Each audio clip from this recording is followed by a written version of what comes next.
Hindi raw aprobado ng Presidential Anti-Organized Crime Commission ang Koplan Armado, kung saan po nakapaloob ang operasyon sa Atimonan, Quezon. At 13 po ang namatay nga roon. At mula sa Maynila, may ulat on the spot si Maki Polido. Maki? Tia, yung nabanggit mo nga, yun yung statement na binasa ni Chief Superintendent Reginald Villasanta, siya yung Executive Director ng PAOCC o Presidential Anti-Organized Crime Commission.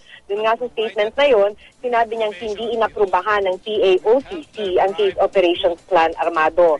Ito yung OPLAN na isinumite ni na Superintendent Hansel Marantan, Superintendent Glenn Dumlao at Chief Superintendent James Melad.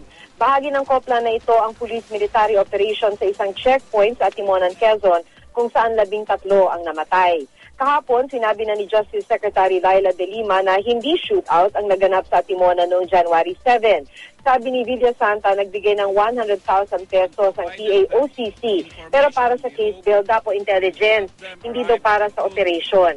Hindi raw aprobado ang Oplan Armado dahil kulang pa sa requirements ang proposed operation, tulad ng memo directive mula sa mother unit, timetable at impormasyon tungkol sa mga ahenteng kasali sa proposed operation, pati na impormasyon sa mga suspect.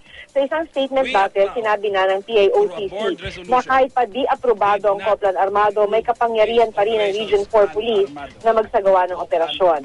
Binasa lang ni Villasanta yung statement niya at hindi na siya tumanggap ng anumang katanungan. Imbitado rin kanina si Executive Director, Executive Secretary Paquito Ochoa, pero hindi siya dumating sa NBI. Pia? Maraming salamat, Maki Polido.